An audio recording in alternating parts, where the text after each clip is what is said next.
7 तारीख को ऐसा क्या खास था? तो 7 तारीख को अब अगर आप 2022 का अगर कैलेंडर देखोगे तो उस टाइम मदर्स डे था।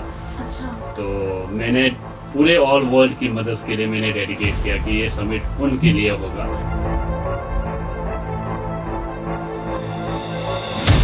आप एवरेस्ट पे गए हैं और आपने वहाँ पे फिर से एक बार पहाड़ी कल्चर को प्रमोट किया।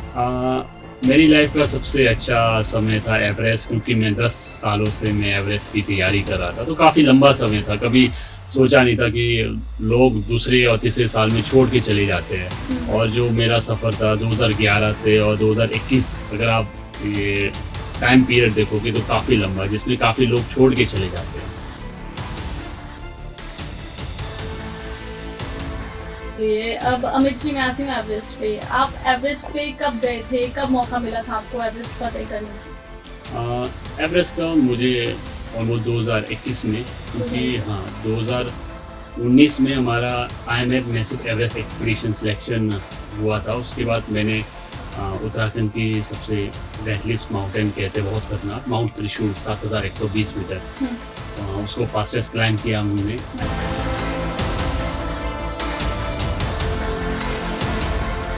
से 10 साल मतलब एक आधी जिंदगी इंसान के बीच जाती है। बिल्कुल बिल्कुल जी। तो अच्छा, इसके साथ ही जो शेरपा होते हैं उनका क्या एक अहम किरदार रहता है क्लाइंबर की लाइफ में? जो शेरपा के बारे में अगर मैं कहूँ, नेपाली शेरपा तो हम नाम से उनका नाम विक्मा डेविड शेरपा हो सकता है और बहुत नकपा हो सकता है, पेम्बा शेरपा हो सकता है। तो उनको तो नाम से पुकारना बहुत ज़रूरी है, क्योंकि शेरपा कम्युनिटी बहुत बड़ी चीज़ है।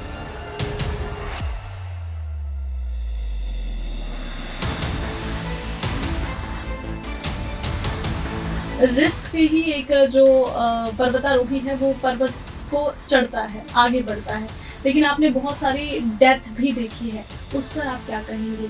2021 में भी काफ़ी मौतें हुई। बहुत ऐसे लोग थे जो हमारे साथ बैठे हुए थे, जस्ट ऐसे लगता था कि वो फैमिली ऐसी थी कि अपने घर के लोग थे, और कुछ समय के बाद वो गायब हो जाते हैं और पता भी नहीं चलता। तो माउंटेन में हम ये कह सकते हैं कि आप कुछ भी कर रहे हो, माउंटेन कभी आपको बख्शेगा नहीं।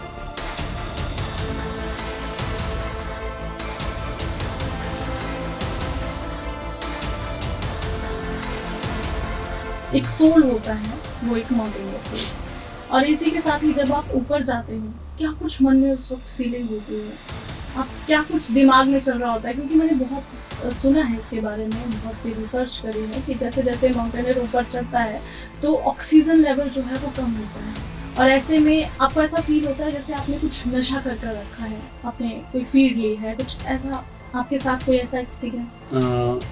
मेरे साथ तो ऐसा तो नहीं हुआ। वैसे काफ़ी लोगों के साथ अच्छे माउंटेन के साथ हो जाता है, क्योंकि हाई एल्टीट्यूड पे कई बार अगर आपकी पानी की कमी से, डिहाइड्रेशन की कमी से आपको काफ़ी चीज़ें प्रॉब्लम फेस उठाना पड़ता है, क्योंकि ऑलमोस्ट आप डेथ जोन से ऊपर है। ऑलमोस्ट 24,000 फीट से ऊपर ऑलमोस्ट आपका शरीर काम करना बंद कर लेता है।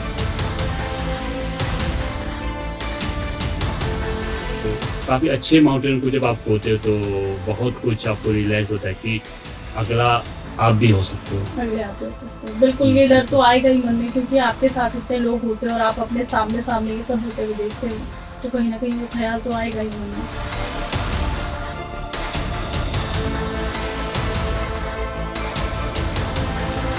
यति क्या है हिमालय का, आपने जिक्र किया कि वो हिमालय पे रहते हैं और मतलब उसके फुटप्रिंट भी मिले हैं, उस पर आप क्या कहेंगे? क्योंकि आप इतनी बार गए हैं तो आपने भी कुछ ना कुछ तो सुना ही होगा, कोई किस्से कहानी आपके पास होगी। नहीं, ये काफ़ी सुने हैं मैंने, और हमारी जो इंडियन आर्मी की टीम मकालू में गई थी उन्होंने भी देखा था वो चीज़। तो अभी मुझे तो दिखा नहीं अभी जो रियलिटी, लेकिन मैंने वहाँ पर एक गाँव में हमने विज़िट किया था एवरेस्ट से, तो वहाँ पर यति का स्कल जो खोपड़ी तो वो हमने देखा वहाँ। तो वहाँ की काफ़ी कहानियाँ हमने सुनी है।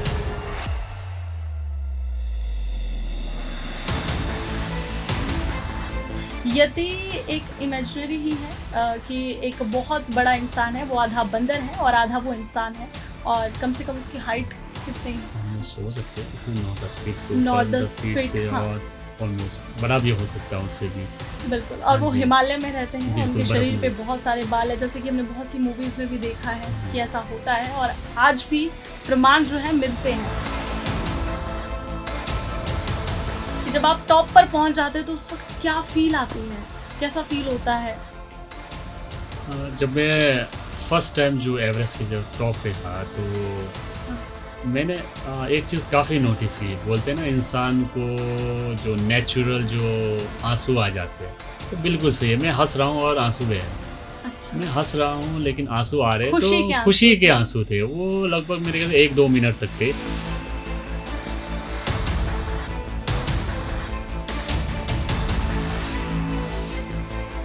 मैं वो चीज़ें फ़ील कर रहा था कि अब इसके बाद तो शायद आगे की कोई दुनिया है नहीं, और इसके लिए लोग इतना हार्ड वर्क कर रहे हैं, और इसके लिए लोग यहाँ पर मर रहे हैं। तो वो चीज़ मुझे लगा कि ये एक तरह का इससे ऊपर कुछ है नहीं, क्योंकि एज ए एवरेस्ट तो एक इंग्लिश नेम दिया है, ब्रिटिश नेम, सागर माथा, यानी सागर यानी ब्लू स्काई।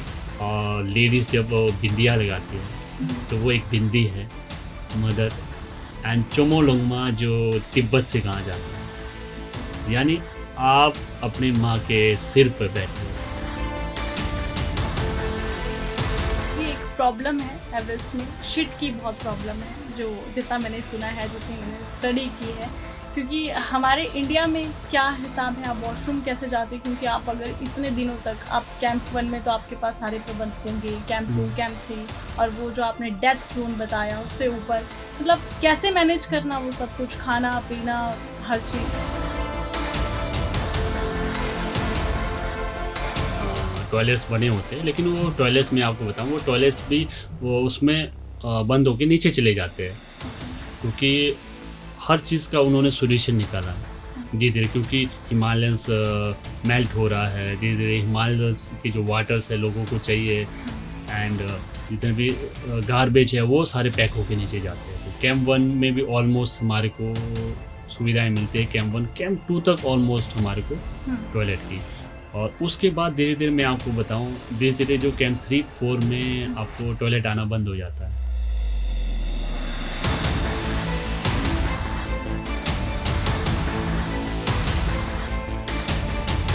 पता है, एक एवलॉन्च में सीधी तरह से अगर सवाल पूछूं, एक इंसान कैसे जो है कैसे मौत हो सकती है एक एवलॉन्च से?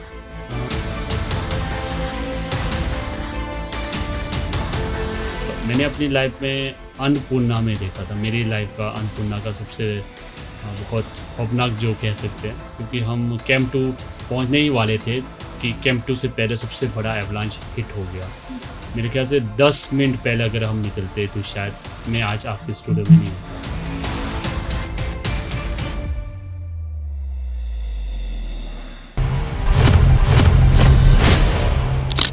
अमित नेगी एक ऐसे इंसान जिन्होंने बहुत सी अपनी लाइफ में मौतें देखी है, बहुत से एडवेंचर्स देखे हैं, बहुत से पहाड़ देखे हैं। इनके पास बहुत सी कहानियां हैं। आज हमारे स्टूडियो में हमारे बीच मौजूद हैं, इनसे बातचीत करेंगे और जानेंगे कि आखिरकार क्या क्या इन्होंने अभी तक एक्सपीरियंस किया है, और आप सभी के साथ शेयर करेंगे समर न्यूज के इस खास प्रोग्राम द समर टॉक में। तो सर, सबसे पहले तो आपका बहुत बहुत स्वागत है द समर न्यूज में। Thank you for summer TV, और मुझे बहुत खुशी है कि मैं आपके चैनल पे आया हूँ और मुझे मौका मिला है कि अपने एक्सपीरियंस को लोगों तक पहुँचाने के लिए। जी, तो सबसे पहले बात करेंगे आपके एक्सपीरियंसेस से और आपके एडवेंचर से। आपने कैसे जो है, यहाँ पर आप एक पर्वतारोही है, आपने कैसे आप इस फील्ड में गए और क्या कुछ थाना था उस वक्त मन में? शुरू से शुरुआत करेंगे। एक्सपीरियंस से पहले मैं थोड़ी सी अपने बारे में बताना चाहूँगा लोगों को कि मेरा नाम अमित नेगी है। मैं हिमाचल प्रदेश के डिस्ट्रिक्ट किन्नौर से छोटे से गांव बटसेरी का रहने वाला हूँ, और वहीं गांव से ही मेरी शुरुआत हुई थी एज ए एथलीट के रूप में। और एथलीट में मैं 2 दफ़ा गोल्ड मेडल दे चुका हूँ हिमाचल को, और उसके बाद मैं धीरे धीरे स्पोर्ट्स का अपना कैरियर मानने लगा था। एंड उसके बाद कॉलेज पहुंचा, तो कॉलेज में मैंने वॉलीबॉल शुरुआत की थी, and north zone again gold medal मैं दे चुका हूँ। एंड कॉलेज से ही मेरी थोड़ी सी एनसीसी में रुचि थी, मिलिट्री में जाने का शौक, क्योंकि मैं जिस एरिया से बिलोंग करता हूँ उस एरिया में मिलिट्री के व्हीकल्स और बॉर्डर्स एरिया है। एंड एनसी से ही मुझे प्री एवरेस्ट एक्सपीडिशन का मौका मिला था 2011 में। तो इन केस लास्ट मोमेंट तक तो हम गए थे, टॉप 10 में से 9 लोग चले गए, 10वां में था। तो मैंने सोचा कि मैं क्यों रिजेक्ट हुआ। तो एक स्पोर्ट्स पर्सन के अंदर होता है, या फिर आप फिजियोथेरेपी के पास चले जाते हैं, हाँ। या फिर एक कोच के पास कि आप में क्या कमी है। तो उस समय कर्नल IS थापा सर, जहाँ से मैंने बेसिक ट्रेनिंग ली थी, नेहरू इंस्टीट्यूट ऑफ माउंटेनिंग से, उन्होंने कहा कि आप इसको जारी रखें, जो आपका जो लक्ष्य है वो धीरे धीरे मिलेगा, अपने आप को और इम्प्रूवमेंट कीजिए आप। तो यहाँ पर मैं देख रही हूँ, पहले तो मुझे बहुत खुशी हो रही है कि आप हमारे स्टूडियो में आए हैं और आपने ये जो पहाड़ी टोपी लगाई हुई है, ये मुझे काफ़ी ज़्यादा अच्छी लग रही है आप पे। और इसके ऊपर मैं एक बैच देख रही हूँ, इसके पीछे की क्या कहानी है? सबसे पहले तो मैं कहना चाहूँगा, ये जो वैसे बेसिकली किन्नौरी कैप या बुशेरी कैप आप कह सकते हैं, हमारी हिमाचल की पहाड़ की शान। हाँ। और हिमाचली और इंडिया की शान बन चुकी है, अब पूरे आउट ऑफ वर्ल्ड भी ये घूम चुका है। और इसको मैं रिप्रेजेंट दुनिया की सबसे ऊंची चोटी माउंट एवरेस्ट पे भी मैं लगा चुका हूँ। एंड जो आप आइसेक्स देख रहे हैं, ये हमारी ट्रेनिंग होती थी। आइसेक्स कहते हैं जी, बर्फ की कुल्हाड़ी। बर्फ की कुल्हाड़ी। हाँ, तो जब आपकी ट्रेनिंग होती है, उसमें ट्रेनिंग में आपको छाटा जाता है, आप किस तरह से बेस्ट उसमें ग्रेडिंग दिया जाता है कि आप हमारे 100 में से कितने स्टूडेंटों ने अच्छा किया, उस मार्क पे ये बैचेस आपको सम्मानित किया जाता है। तो ये बैच मुझे NIM से सम्मानित किया गया, Nehru institute of mountaineering Uttarkashi से, जब मैंने बेसिक की। एंड उसके बाद जब मैं एडवांस निमास चला गया था, वहाँ भी बेस्ट स्टूडेंट में रहा। एंड अगेन जब मैं JNK में था मास्टर ऑफ इंस्ट्रक्शन के लिए, वहाँ पर भी मुझे बेस्ट टेक्निकल अवार्ड से मुझे सम्मानित किया गया।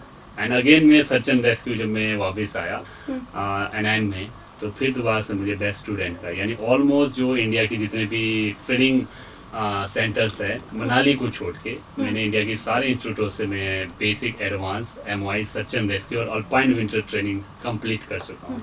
अब कंचनजंगा पे मैं आऊँगी, बहुत खुशी की बात है कि आपने प्राउड से जो है पूरे हिमाचल का सीना चौड़ा कर दिया है, और वहीं पूरे भारत को भी आपकी वजह से जो है सम्मान मिला है। आप सिर्फ इंडिया में ही नहीं, आप इंडिया से बाहर भी गए हैं और वहाँ पर भी आपने अपनी पहाड़ की शान को बरकरार रखा है।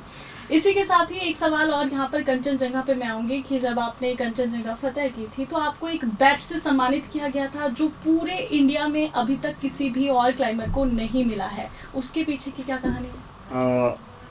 मैं ये कहना चाहूँगा कि उस समय कुछ और था, और खुशी भी थी, एक अलग अनुभव भी था। एंड और पहली बार जब मैंने एवरेस्ट के बाद 2021 में जब एवरेस्ट हुआ था, एवरेस्ट के बाद इमीडिएटली मैंने कंचनजंगा चुना था, क्योंकि वो इंडिया की हाईएस्ट माउंटेन थी और वर्ल्ड की तीसरी हाईएस्ट माउंटेन। एंड जब मैं वहाँ पहुँचा, मुझे भी पता नहीं था कि मैं किस टीम के साथ जा रहा हूँ। तो जब मैं वहाँ बेस कैंप पहुँचा, तो मुझे पता चला कि आप इंटरनेशनल मिलिट्री के साथ एक्सपीडिशन करने जा रहे हैं। और मैं पहला ऐसा भारतीय था किसी इंटरनेशनल लेवल पे किसी कंट्री को रिप्रेजेंट या किसी कंट्री के मिलिट्री के रिप्रेजेंट करने जा रहा हूँ। और उस रात काफ़ी टीम डिसाइड कर रही थी कि टॉप में कौन सा दिन चुना जाए, और मैंने 7 तारीख को चुना था। उस टाइम स्पेशली 7 तारीख को ऐसा क्या खास था? तो 7 तारीख को अगर आप 2022 का अगर कैलेंडर देखोगे, तो उस टाइम मदर डे था। अच्छा। तो मैंने पूरे ऑल वर्ल्ड की मदर्स के लिए मैंने डेडिकेट किया कि ये समिट उनके लिए होगा।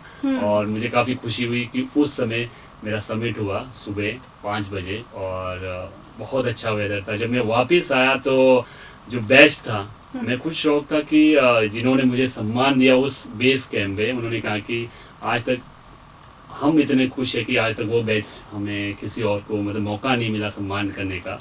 आप ऐसे क्लाइंबर हो जिन्होंने हमारी टीम को साथ ले गए, और सक्सेसफुल कराने के बाद ये जो बैच है वो आपको ही डेडिकेट किया जाता है। और वो बैच डेडिकेट करने वाले थे IFMG guide, international federation mountain guide, Tshering दाई, जो प्रोफेशनल क्लाइंबर्स थे, और उन्होंने मुझे वो बैच से सम्मानित किया। और 2018-19 की जो एवरेस्ट की हाइट बढ़ चुकी थी, और स्पेशल इंटरनेशनल वो बैच उनको सम्मानित किया गया, यानी कोई बड़ा सम्मान हुआ, एक बैच उनको मिल चुका था, और वही बैच वो खुशी से मुझे दे रहे थे। मेरे लिए तो वो एक उस वक्त कैसी फील थी उस वक्त? उस ये कि एक इमोशनल था कि लाइफ में मैंने कभी सोचा नहीं था कि कोई इतना बड़ा सम्मान जो उसे मिल चुका है वही बैच मुझे सम्मानित कर रहे हैं, तो वो शायद मेरे लिए भारत रत्न से कम नहीं था। बिल्कुल होना भी चाहिए। आप इतने दुर्गम क्षेत्र से आते हैं, आप किन्नौर में आपका घर है और छोटे से गांव का आपने क्या नाम बताया आपने? बड़सेरी। बड़सेरी से आप आते हैं, तो इतने दुर्गम इलाके से आप निकले हैं बाहर, वहाँ की युवाओं को क्या मैसेज देना चाहेंगे कि जो बच्चे इस तरीके से पर्वतारोही बनना चाहते हैं, आपको क्या कौन कौन से स्टेप उठाने होंगे, कैसे आप इस क्षेत्र में आगे बढ़े?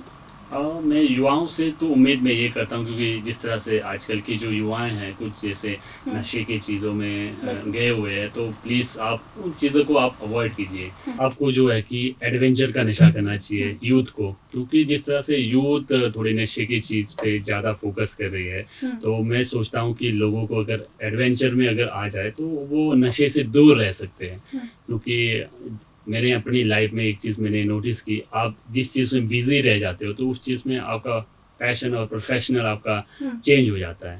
तो मेरी लाइफ में स्पोर्ट्स था और स्पोर्ट्स ने मुझे फिटनेस दी, और जब मैं माउंटेनिंग फील्ड में आया तो मैं मदर नेचर से जुड़ा, तो बहुत ज़रूरी है आज की डेट पे जनरेशन को कि मदर नेचर से भी जुड़ना, क्योंकि मदर आपको बहुत कुछ सिखाती है लाइफ में।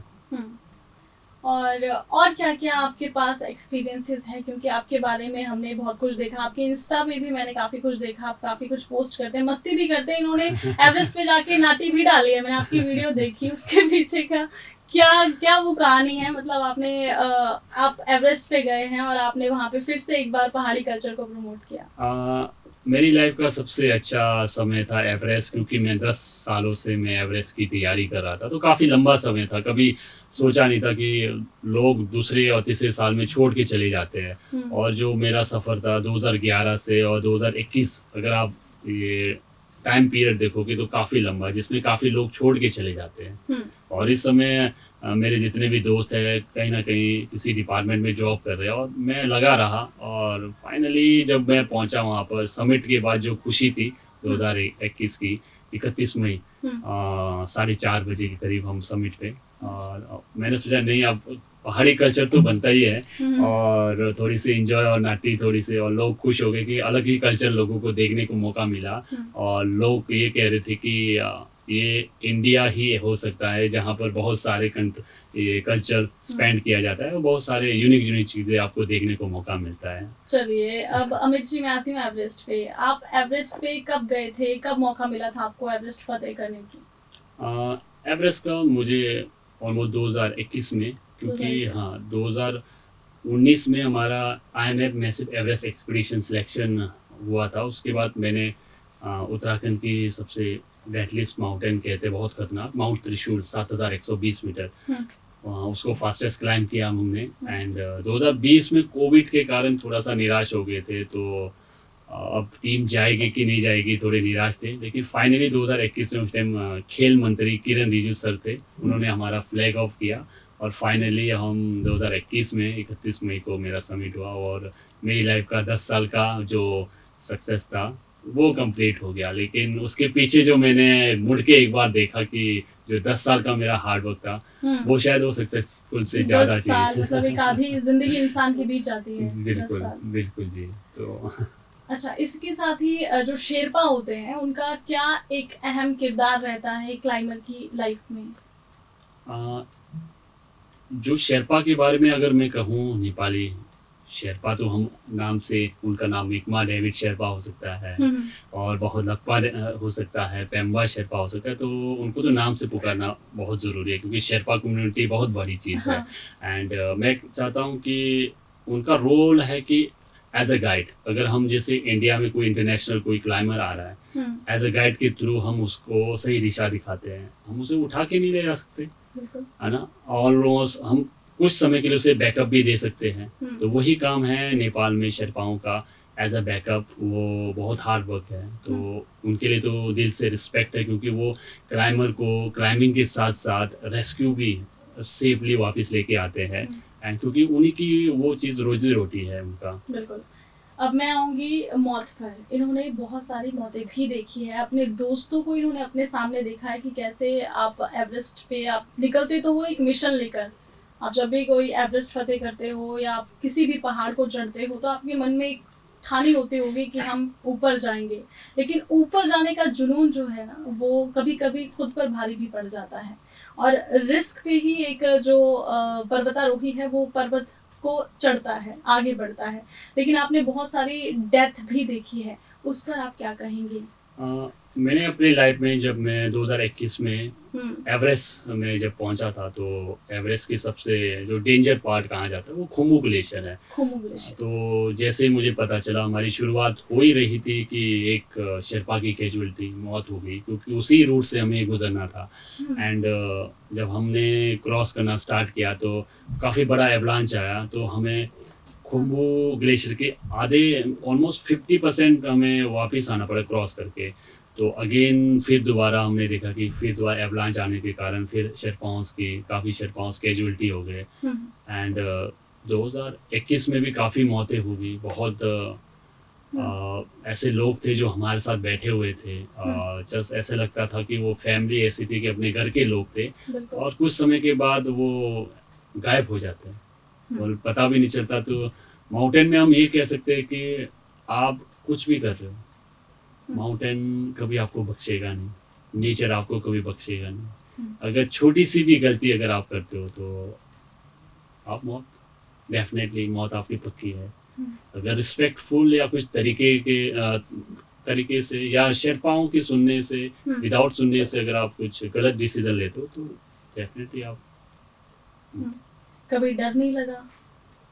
नहीं, एवरेस्ट में लगा था काफ़ी डर पहली बार, क्योंकि मेरी लाइफ का 8000 मीटर की हाईएस्ट माउंटेन थी। एंड धीरे धीरे वो इमोशनल भी ख़त्म होता गया, क्योंकि हर दिन का न्यूज़ था कि आज इसकी डेथ हुई, उसकी डेथ। तो हमारे मन में ये था कि चलो यार, अब तो हर दिन तो रोना ही है, इससे अच्छा तो खुद भी तो मरना ही है एक ना एक दिन, तो चलो कुछ अच्छा करके मरे या कुछ यूनिक तरीके से।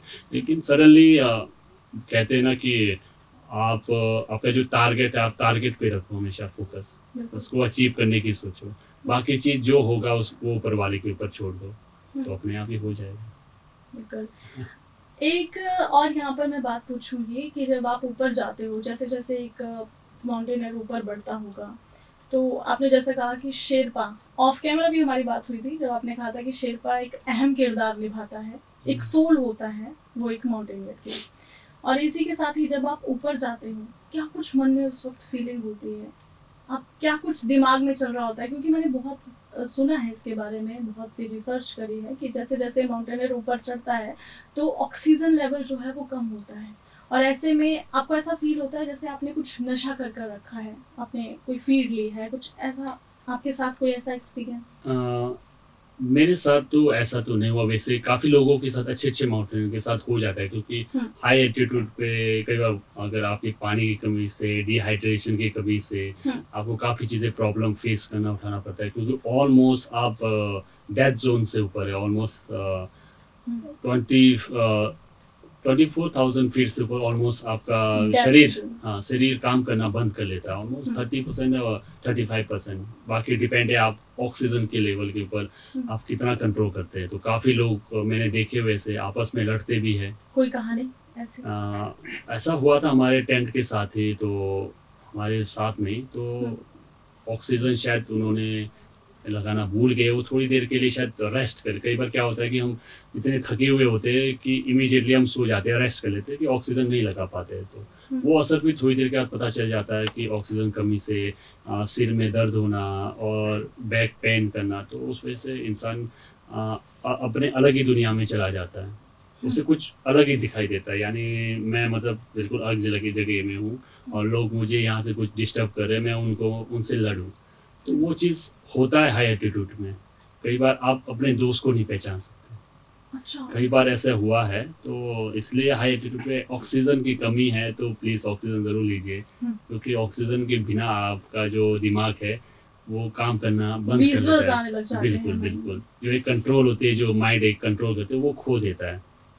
तो इसलिए जितने भी जो हादसे हुए हैं वो हाई एल्टीट्यूड में हुए हैं। कई बार इंसान गलती से विदाउट ऑक्सीजन कई लोग कर लेते हैं, तो विदाउट ट्रेनिंग के उसमें भी कैजुअलिटी होती है कई बार।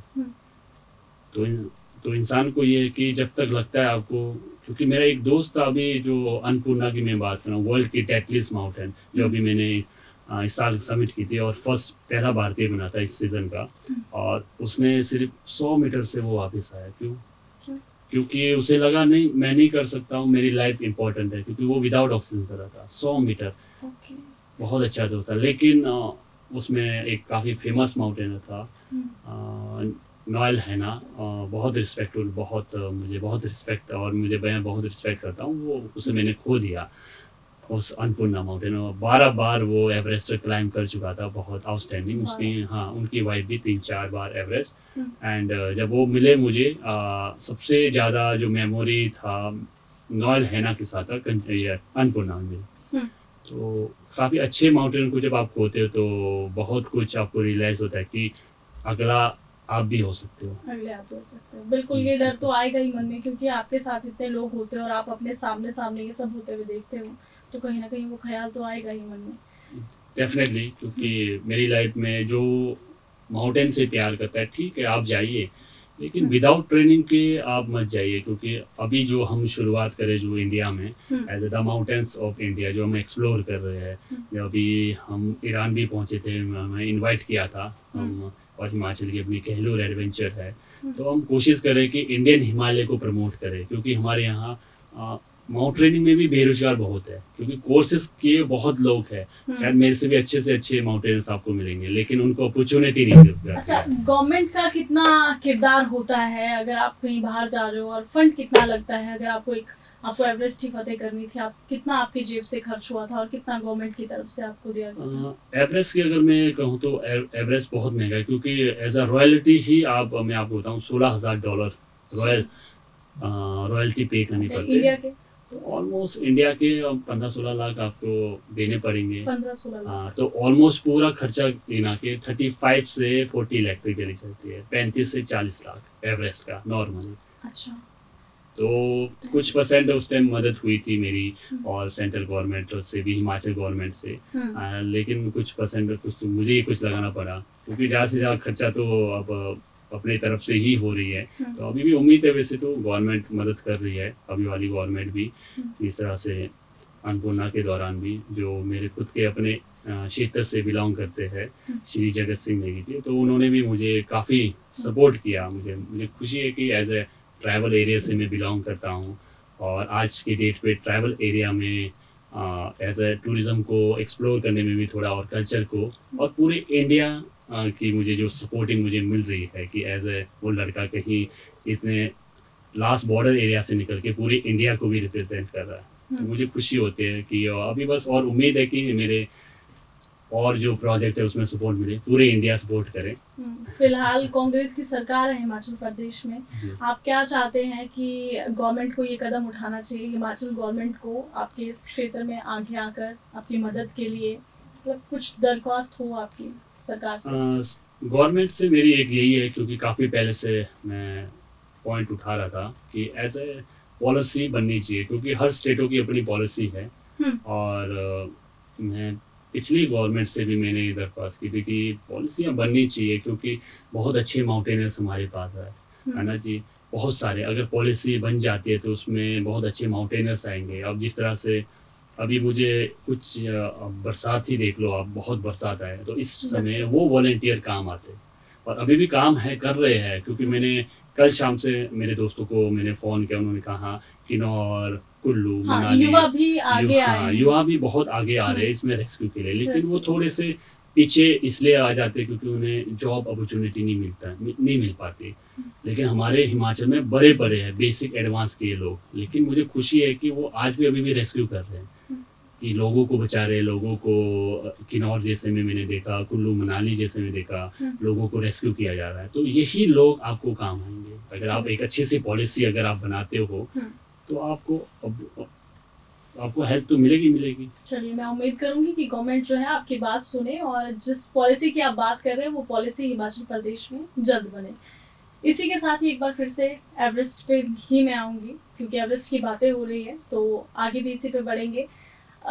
यहाँ पर अब मैं आपसे सवाल पूछूंगी कि बहुत सारी किस्से मैंने सुने हैं। एक हमने सुना है यति के बारे में। यति क्या है? हिमालय का आपने जिक्र किया कि वो हिमालय पे रहते हैं, और मतलब उसके फुटप्रिंट भी मिले हैं, उस पर आप क्या कहेंगे? क्योंकि आप इतनी बार गए हैं तो आपने भी कुछ ना कुछ तो सुना ही होगा, कोई किस्से कहानी आपके पास होगी। हाँ, नहीं ये काफ़ी सुने हैं मैंने। हाँ। और हमारी जो इंडियन आर्मी की टीम मकालू में गई थी उन्होंने भी देखा था वो चीज़। तो अभी मुझे तो दिखा नहीं अभी जो रियलिटी, लेकिन मैंने वहाँ पर एक गाँव में हमने विज़िट किया था एवरेस्ट से। तो वहाँ पर यति का स्कल स्कल जो खोपड़ी। खोपड़ी हाँ। तो वो हमने देखा वहाँ। तो वहाँ की काफ़ी कहानियाँ हमने सुनी है। और मुझे लगा कि नहीं, शायद इन फ्यूचर में भी लाइक उस ज़माने में लोग शायद इतने बड़े बड़े होते थे, या शायद हो सकता है। देखो, जब तक आपको खुद ना दिखे तब तक हम गारंटी नहीं ले सकते। लेकिन ये है कि शायद पूरे नेपाल में मैंने देखा यति एयरलाइंस चलती है, बुद्धा एयरलाइंस चलती है, यति एयरलाइंस, यानी इसका तो कुछ ना कुछ उनके समय में लोगों ने देखा है, शायद होगा। नेपाल में तो इसका इतना खौफ है कि आप यति का नाम अगर ले लेते हैं तो वो यति का नाम भी नहीं लेते, क्योंकि उनकी यहाँ पे मान्यता है, मैंने ऐसा सुना है और बहुत से इंटरव्यू भी मैंने देखे हैं। अगर यति का नाम नेपाली मूल के लोग ले लेते हैं तो उनके परिवार में किसी एक की डेथ हो जाती है, उनका ये मानना है। और आज तक ये आस्था कह लो, अंधविश्वास कह लो, वो इसे फॉलो कर रहे हैं। हाँ, अब इस पे तो मैं ज़्यादा नहीं कह पाऊँगा, क्योंकि जिस चीज़ के बारे में शायद कुछ इन्फॉर्मेशन नहीं है तो हाँ जी, तो मैं इस चीज़ के बारे में नहीं कहना चाहूँगा। लेकिन हो सकता है शायद लोगों क्योंकि कुछ चीज़ें ऐसी है कि जैसे हमारे पहाड़ी क्षेत्र में हम मानते हैं देवी देवताओं को या कुछ, तो वैसे ही नेपाल में भी कुछ जगह ऐसी चीज़ें हैं जो शायद रिलीजन से लेके हो सकता है। जो लोग अभी हमें देख रहे हैं उन्हें मैं बता देती हूँ, जिन्हें नहीं पता है कि यति क्या है। यति एक इमेजिनरी ही है कि एक बहुत बड़ा इंसान है, वो आधा बंदर है और आधा वो इंसान है। और कम से कम उसकी हाइट कितनी, ऑलमोस्ट हो सकते हैं 9-10 फीट से, 9-10 फीट से हाँ। और ऑलमोस्ट बड़ा भी हो सकता है उससे भी। बिल्कुल। और वो हिमालय में रहते हैं, बिल्कुल, उनके शरीर पे बहुत सारे बाल है, जैसे कि हमने बहुत सी मूवीज में भी देखा है कि ऐसा होता है। और आज भी प्रमाण जो है मिलते हैं। फिलहाल गवर्नमेंट ने कोई भी कदम नहीं उठाया, लेकिन कई चीज़ें मैंने ऐसी भी सुनी है, कई इंटरव्यूज़ देखे हैं कि यति को गवर्नमेंट को देखना चाहिए कि आखिरकार है क्या, क्योंकि आप चॉपर की सहायता से, हेलीकॉप्टर की सहायता से आप देख सकते हैं, आप ऊपर जा सकते हैं, लेकिन रिसर्च ही कोई नहीं करना चाहता। हो सकता है कि रिसर्च करने के बाद कुछ छुपाया भी जा रहा हो, तो बहुत से रहस्य हैं। फिलहाल चलो बहरहाल इसके बारे में बात नहीं करेंगे, क्योंकि अभी ये सिर्फ एक इमेजिनरी ही है। इसमें हकीकत कितनी है, कितना सच है, कितना झूठ है, ये फिलहाल किसी को नहीं पता। अच्छा, इसी के साथ ही एक सवाल मैं और पूछूंगी। जब आप ऊपर पहुंच जाते हो टॉप पर, लास्ट सवाल मेरा आपसे यही रहेगा, जिस सवाल के बारे में आपसे मैंने पहले भी कहा था कि जब आप टॉप पर पहुंच जाते हो तो उस वक्त क्या फील आती है, कैसा फील होता है? जब मैं फर्स्ट टाइम जो एवरेस्ट के जब टॉप पे था तो मैंने एक चीज़ काफ़ी नोटिस की। बोलते हैं ना, इंसान को जो नेचुरल जो आंसू आ जाते हैं, तो बिल्कुल सही है। मैं हंस रहा हूँ और आंसू भी है। अच्छा। मैं हंस रहा हूँ लेकिन आंसू आ रहे, तो खुशी के आंसू थे वो। लगभग मेरे ख्याल से 1-2 मिनट तक थे और मुझे नीचे आने का भी दिल नहीं कर रहा था। तो मैं सोचा था यार, ये इतनी लंबा सफ़र जो मैंने तय किया, उस समय मेरे माइंड में मेरे 10 साल का हार्डवर्क मुझे दिख रहा था, और मेरे पेरेंट्स की, जिन्होंने मुझे यहाँ तक पहुँचने के लिए मुझे काफ़ी मदद की, डिमोटिवेट नहीं होने दिया।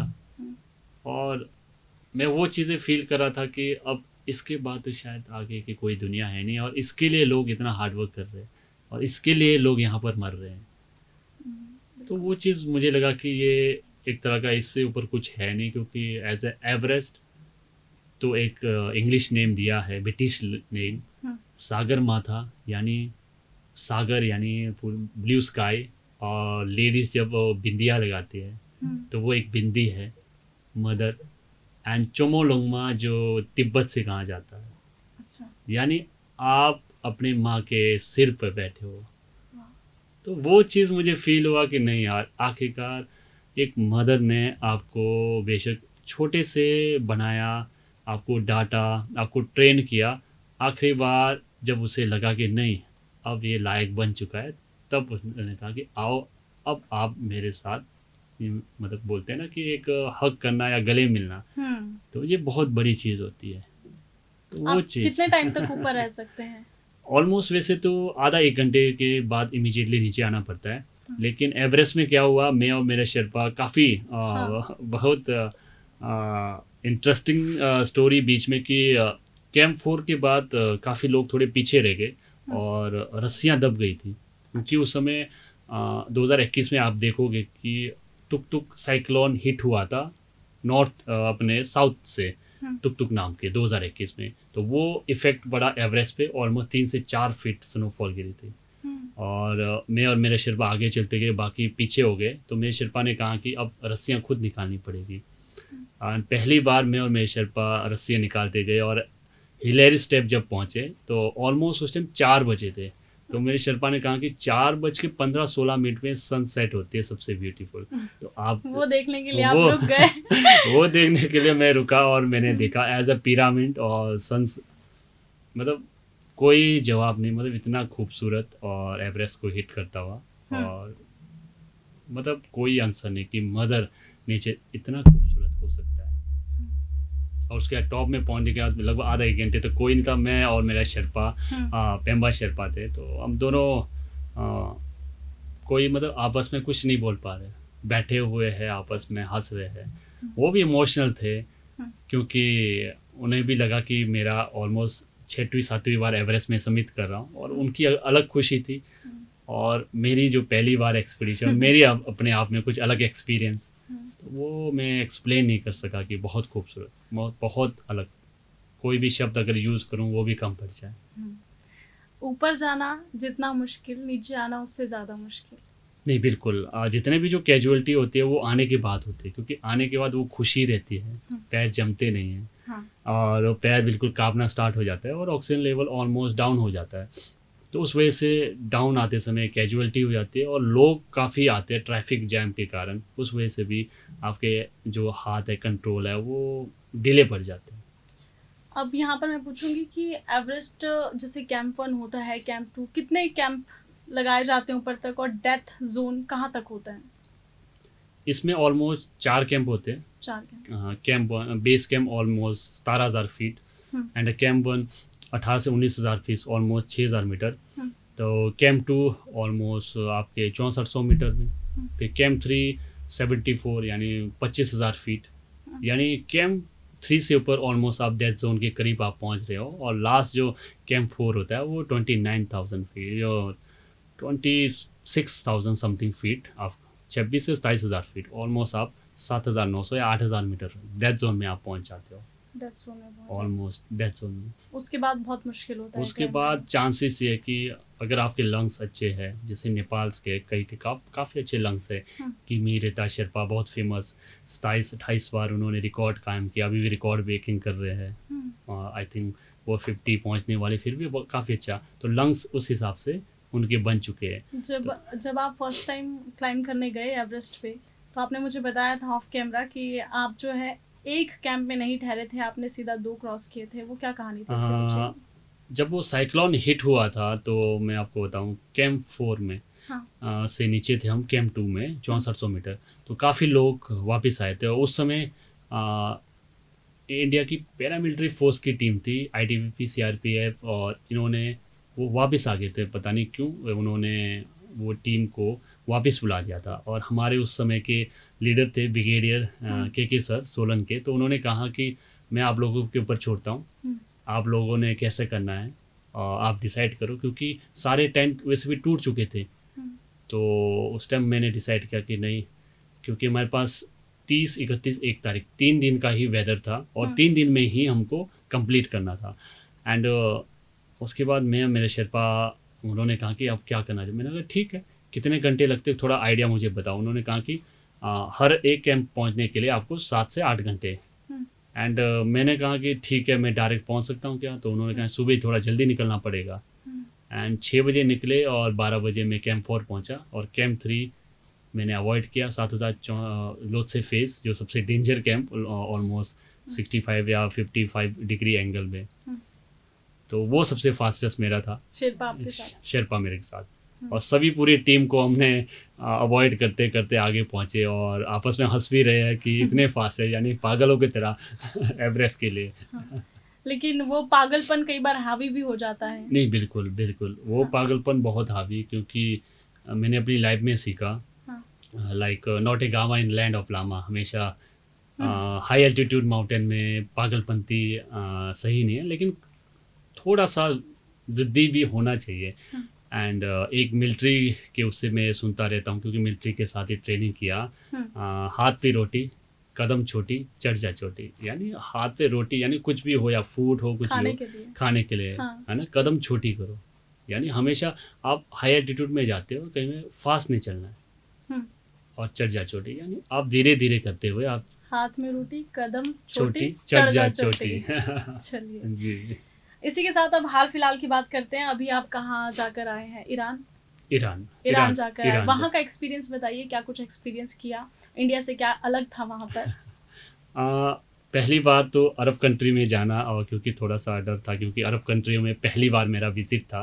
और मेरे साथ मेरी टीम का कहलूर एडवेंचर, जो हम दोनों ने, हमें बुलाया गया था कि आप इंटरनेशनल जो माउंटेन कम्युनिटी है इंडिया के साथ हम जुड़ना चाहते हैं, द माउंटेन्स ऑफ इंडिया, जो कहलूर एडवेंचर जो प्रमोट कर रहे हैं इंडिया के हिमालय को। तो हम जब वहाँ पहुँचे फर्स्ट टाइम, और वहाँ बहुत अच्छे से स्वागत हुआ हमारा, और हमारे साथ पंकज जी भी थे, बहुत अच्छा लगा।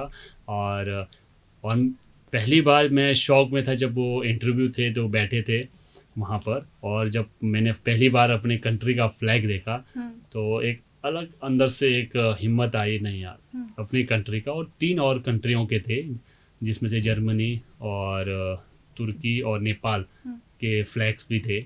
और वहाँ पर हमारी टीम ने उनको इनवाइट किया कि आप आइए इंडियन हिमालय में क्लाइंब करने के लिए, we are welcoming you the Indian Himalaya.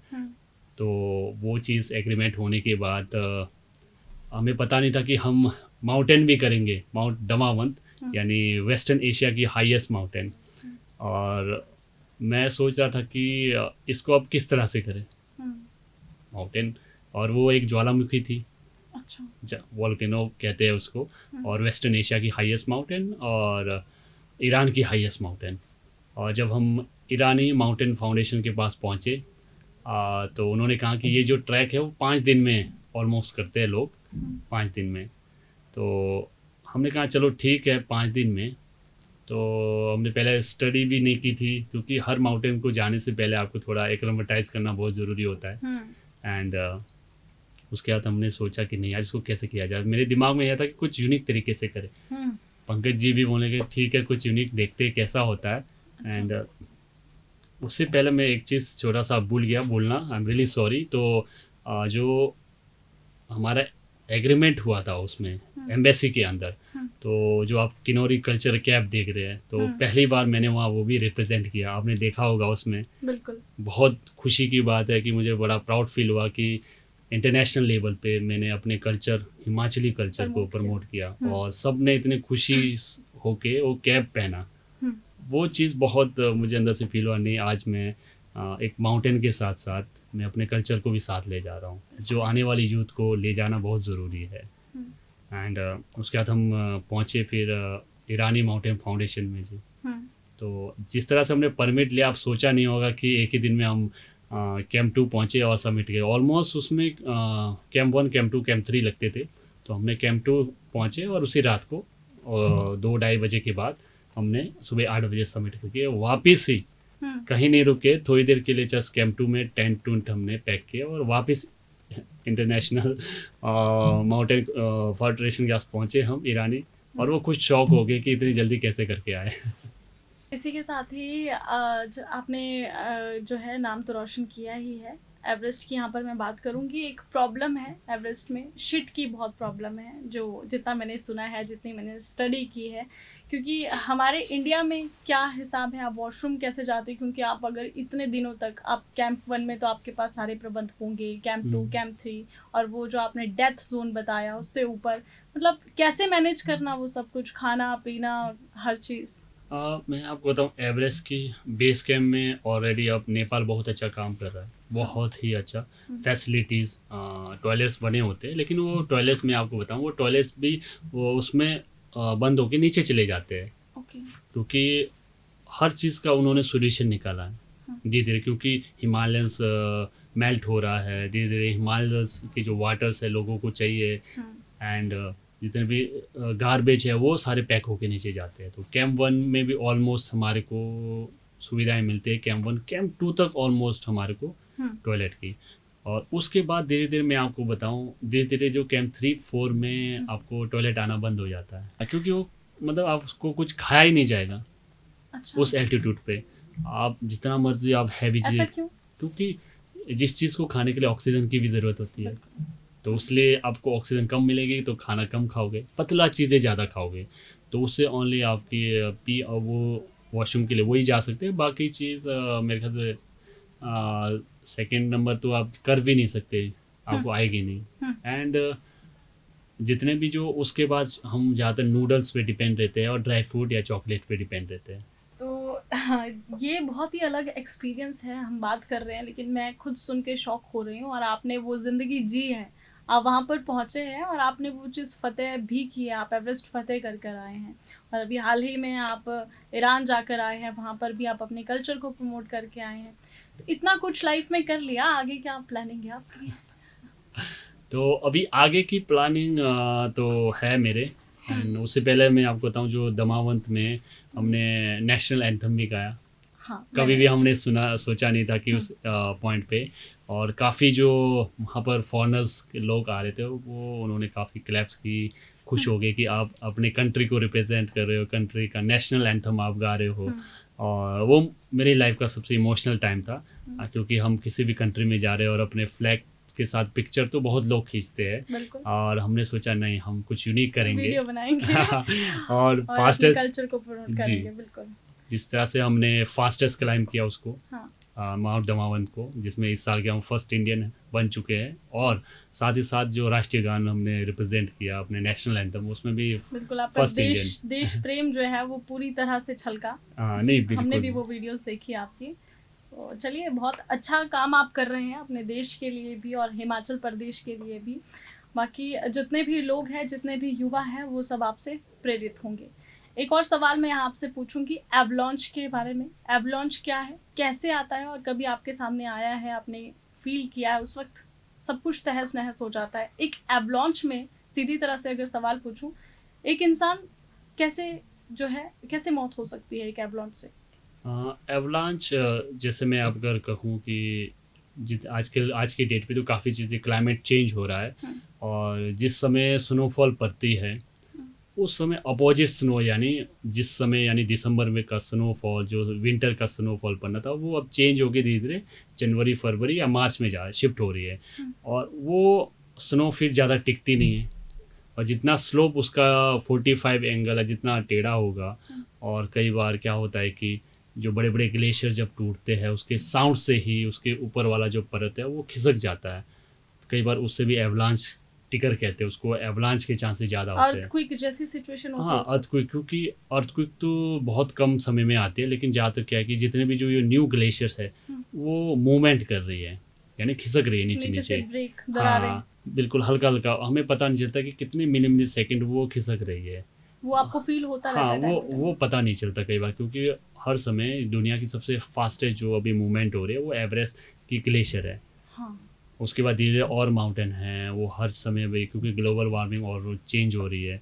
And मैंने अपनी लाइफ में अन्नपूर्णा में देखा था, मेरी लाइफ का अन्नपूर्णा का सबसे बहुत खौफनाक जो कह सकते हैं, क्योंकि हम कैंप 2 पहुँचने ही वाले थे कि कैंप 2 से पहले सबसे बड़ा एवलांच हिट हो गया। मेरे ख्याल से 10 मिनट पहले अगर हम निकलते तो शायद मैं आज आपके स्टूडियो में नहीं होता। This is true. एंड वो इतना बड़ा था, काफ़ी लोगों ने शूट किया, ऑलमोस्ट लोगों ने 20 सेकेंड या 25 सेकेंड का। अगर आप मेरे इंस्टाग्राम में देखोगे तो उसमें ऑलमोस्ट में 2 मिनट, यानी एवलांच आने के बाद रिएक्शन या हमने और चीज़ क्या की। एवलांच आया, हम 3-4 लोग टेंट के अंदर थे, वो टेंट इस तरह से शायद मेरे ख्याल से 100 से ऊपर विंड चल रही थी, ऐसा लग रहा था कि अब तो उड़ गए। तो वो शायद अच्छा था कि हम जो 3-4 लोग एक ही टेंट में थे, हमने चारों कोनों को पकड़ के रखा था कि नहीं, टेंट को तो उड़ने नहीं ना, अगर टेंट उड़े तो हम सारे उड़ जाएंगे। तो वो मेरी लाइफ का एक ऐसा मंजर था, ये एक ऐसा नज़ारा था कि मैं बयान नहीं कर सकता, इतना डेंजर, क्योंकि माउंटेन्स कभी भी टूट सकता है, बिल्कुल, कभी भी।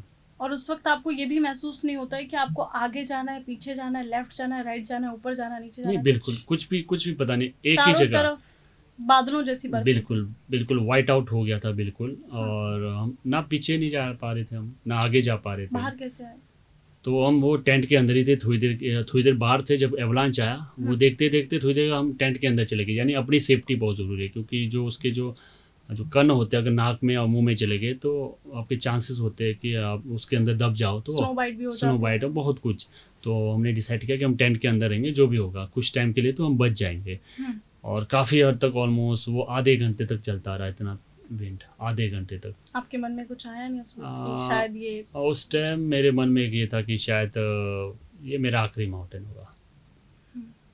तो सोचा नहीं था। फिर लाइफ में सोचा नहीं, आखिरी माउंटेन तो चलो दिल ही बोल रहा है, लेकिन उस टाइम फैमिली की बहुत याद आई मुझे, अपनी फैमिली की। एंड उस टाइम मैंने सोचा नहीं यार, क्या मैं इसके लिए यहाँ आया था। लेकिन बाद में मेरे साथ मेरे दोस्त लोग थे, उनके भी चेहरे देखने लायक थे। तो मैंने सोचा नहीं। फिर वो लोग भी आपस में हम हंसी मजाक करते, यानी बोलते हैं ना जाने से पहले कुछ अच्छी चीज़ें यादें ताज़ा करते। तो अच्छा रहा मेमोरियल। लेकिन लकीली ये थे कि वो शायद कुछ पार्ट वो डिवाइड हो गया था, तो हम बच गए। जब हम वापस जब बाहर निकले टेंट से बाहर, ऑलमोस्ट कुछ टेंट हमारे ख़त्म हो चुके थे। तो लेकिन हमारे जितने भी लोग थे वो सेफली थे, बहुत सेफ थे। चलिए, थैंक यू सो मच कि आप हमारे स्टूडियो में आए और आपने अपनी बहुत सी कहानियाँ, बहुत से किस्से हमारी ऑडियंस के साथ शेयर किए। फिलहाल के लिए इतने ही। ऐसे ही अलग अलग नई नई कहानियाँ आपको दिखाते रहेंगे समर टॉक पर। फिलहाल के लिए इतना ही। मुझे दीजिए इजाज़त। देखते रहिए द समर न्यूज़ हिमाचल।